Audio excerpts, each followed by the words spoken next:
If Christian Bale's character Patrick Bateman from American Psycho had a socially awkward cousin, it would be the character Louis Bloom from Nightcrawler. Okay, let's talk about it.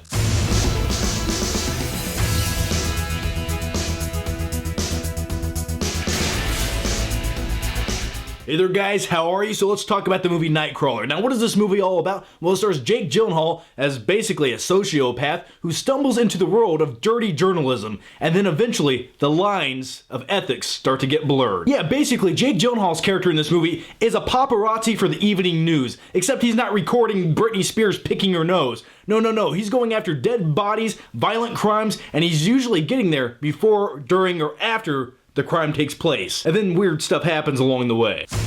Alright, hang on just one second. I'm going to imdb.com. Alright, see, this is the part of the video most people might edit out, but I'm going to leave it in there because I want to give you guys maximum truth and a little bit behind the scenes.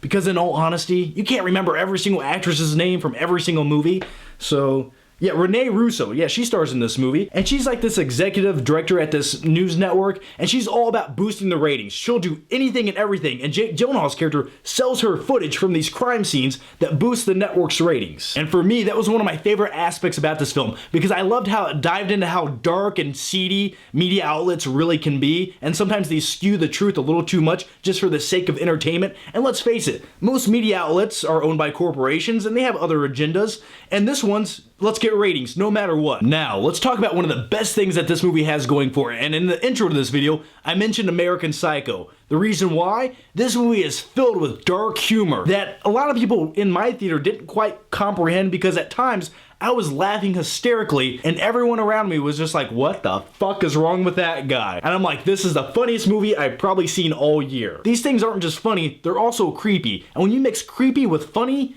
you have my kind of humor, and I loved it, and this movie's chocked full with it.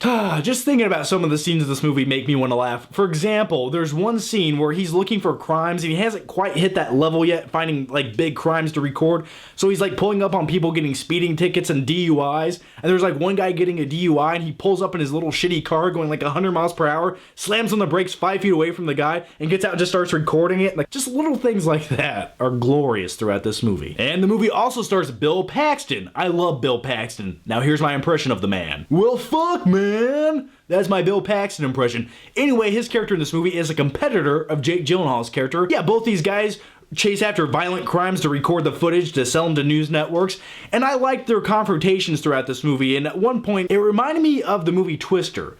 Now, if you guys haven't seen the 1995 film Twister, I'll explain what I'm talking about. In that movie, there's two crews that chase after tornadoes. One has a lot of money and sponsorships, and they have all this technology and equipment, and the other group, well, they don't have any of that shit.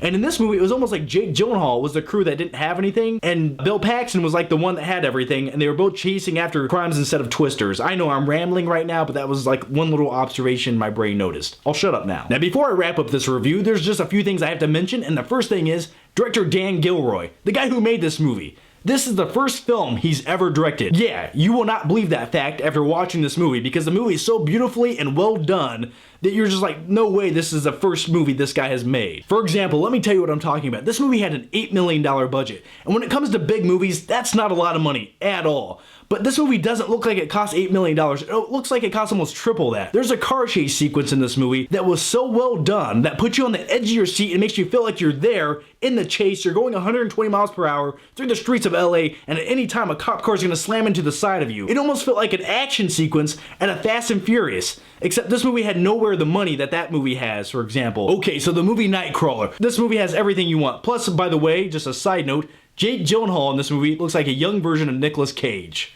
Yeah, look at that. So I've got to give the movie Nightcrawler an A+ with an elbow drop. Yeah, I'm wearing my Hulkamania t-shirt, it just felt right. So yeah, this movie gave me everything I wanted and more, and I just really liked this movie. This is my kind of movie. Now here's my question to you guys, and let me know down below, what did you think about the movie Nightcrawler, or what is the creepiest movie character you've ever seen in a movie? Yeah, you know, Jake Gyllenhaal's character is pretty damn creepy, but yeah, let me know down below. By the way, guys, thanks for watching. If you haven't subscribed, do so, and I'll see you next time.